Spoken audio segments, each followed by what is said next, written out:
கடவுளை கடவுளை கும்பிடுறீங்க. கடவுளை கும்பிடும்போதுங்க, கடவுள் நேரடியா வந்து உங்ககிட்ட எதுவுமே சொல்ல மாட்டார். ஒருத்தர் மூலியமா தான் வந்து சொல்லுவார்.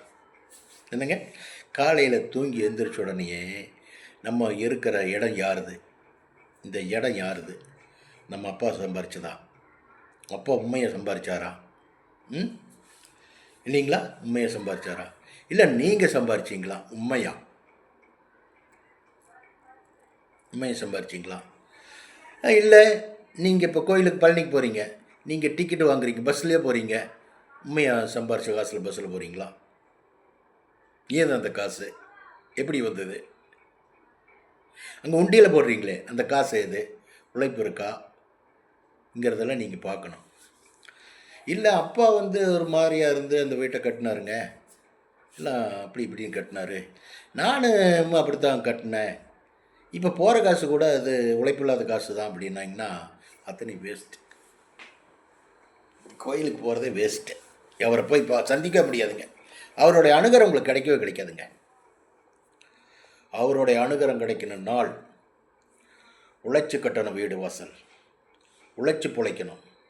உண்மையான அவருடைய அனுகிரகம் கிடைக்கணும் நாள் உழைச்சி காசில் அவர்கிட்ட கோயிலுக்கு போகணும். நீங்கள் பெருசு ஒன்றும் பண்ண வேண்டாம், ஒரு கல்புரம் வாங்கி கொடுத்துங்க. கல்புரமே வேண்டாம், அவர் முன்னாடி நின்றுட்டு வாங்க, இறைவா கல்புரம் வாங்க கூட எனக்கு வழி இல்லைன்னு சொல்லிட்டு வாங்க.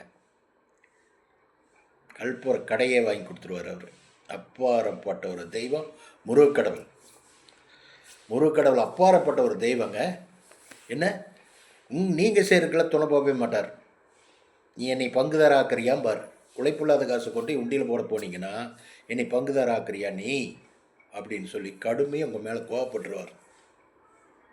என்னங்க, பாவத்தின் சம்பளம் வந்துங்க நம்ம நடந்துக்கிறதா தான் இருக்குங்க. நம்மளாம் மாடின மனுஷனுங்க.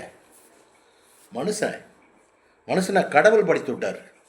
கடவுள் இருக்கும்போது நம்ம நல்ல ஒரு குழந்தையாக தான் அனுப்புகிறாரு.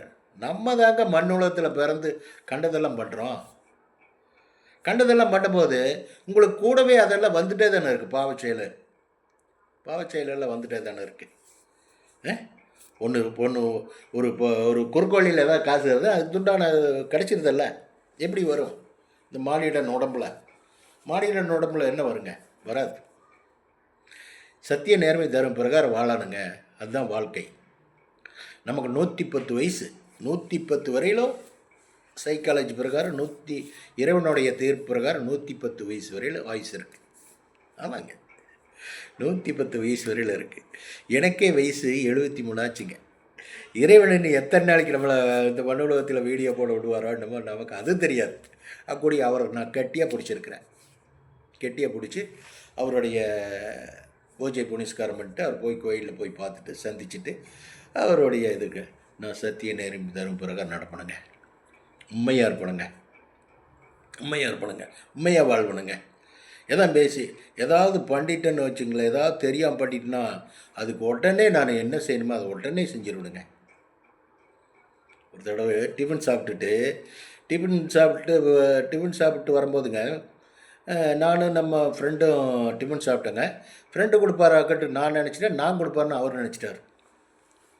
10 கிலோமீட்டர் வந்தாச்சுங்க.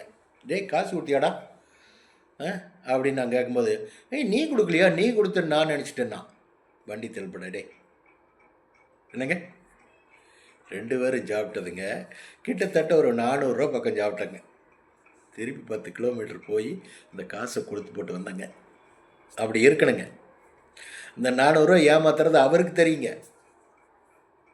அப்புறம் அவர் முன்னாடி போய் 400 ரூபா ஏமாற்றிட்டு போய் நின்று சும்மா இருப்பாருங்களா? கோபம் வருமல்ல, அப்பா அம்மா தானே நமக்கு. சரிங்களா? உண்மையாக இருந்தீங்கன்னா என்ன வேணுமோ அவர் கிடைக்குங்க. வச்சுட்டுங்களா? பார்க்கலாங்க. ஹாப்பி நியூ இயர் 2024 நல்ல ஆண்டாக இருக்கணும்னு சொல்லி இறைவனை நான் பிரார்த்தனை பண்ணுறேங்க. என்னுடைய வாழ்த்துக்கள் தமிழ்நாட்டு மக்களுக்கு, என்ற வீடியோ பார்க்குற மக்களுக்கு அனைவருக்கும் என்னுடைய வாழ்த்துக்கள். சரிங்களா? வச்சிட்றேங்க.